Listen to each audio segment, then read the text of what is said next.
Maharashtra industries development institute के midi उद्योग विश्व यूट्यूब चैनल में आप सभी का स्वागत है।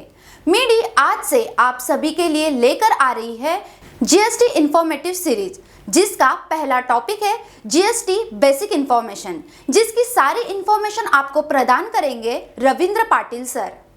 नमस्ते दोस्तों, मीडी के उद्योग विश्व यूट्यूब चैनल में आप सभी का स्वागत है।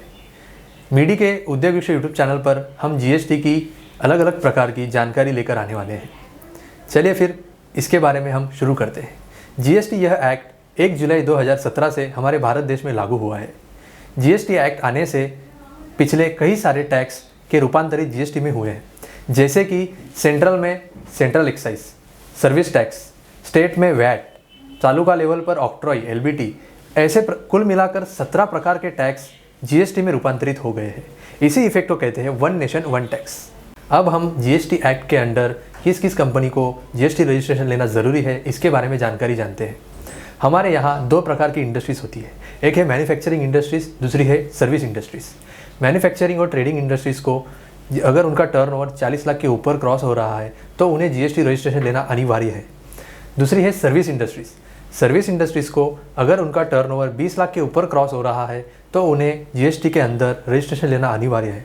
अगर हमारा टर्नओवर 20 लाख या फिर 40 लाख के ऊपर क्रॉस नहीं हो रहा है और हमें रजिस्ट्रेशन लेना है तो भी हम वॉलंटरीली जीएसटी का रजिस्ट्रेशन ले सकते हैं। उसे ये भी कहते हैं ऐच्छिक जीएसटी रजिस्ट्रेशन।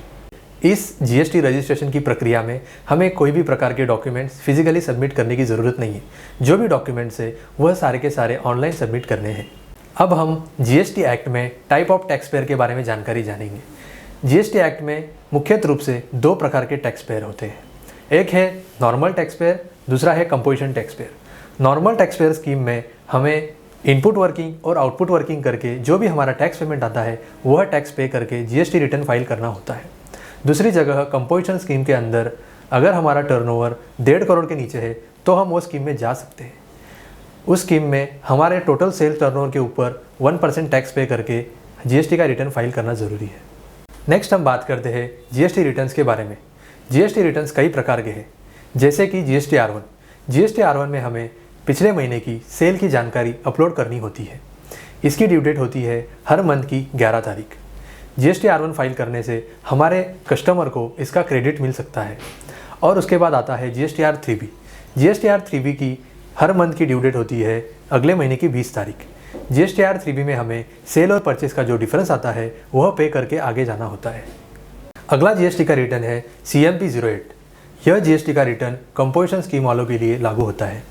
CMP 08 में मंथली टर्नओवर के ऊपर 1% टैक्स पे करके आगे जाना होता है। इसी प्रकार के कई सारे जीएसटी के रिटर्न्स हैं।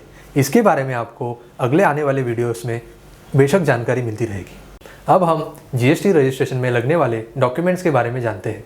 जीएसटी रजिस्ट्रेशन में प्रोप्राइटरशिप को प्रोप्राइटर का PAN card, Aadhaar card, passport photo, email ID, mobile number और जो भी उसका प्लेस ऑफ बिजनेस है उसका एड्रेस प्रूफ लेना ज़रूरी है।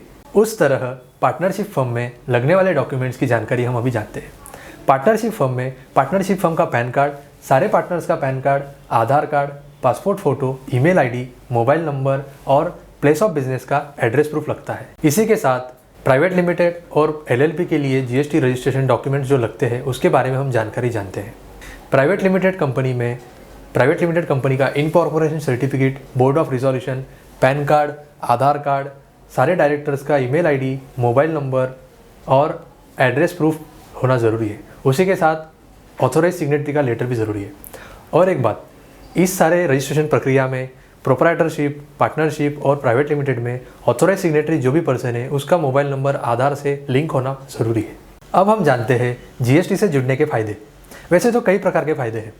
पहला है, आप आपके प्रोडक्ट्स ऑनलाइन माध्यम से बेच सकते हैं, जैसे कि अमेज़ॉन, फ्लिपकार्ट, मिंत्रा।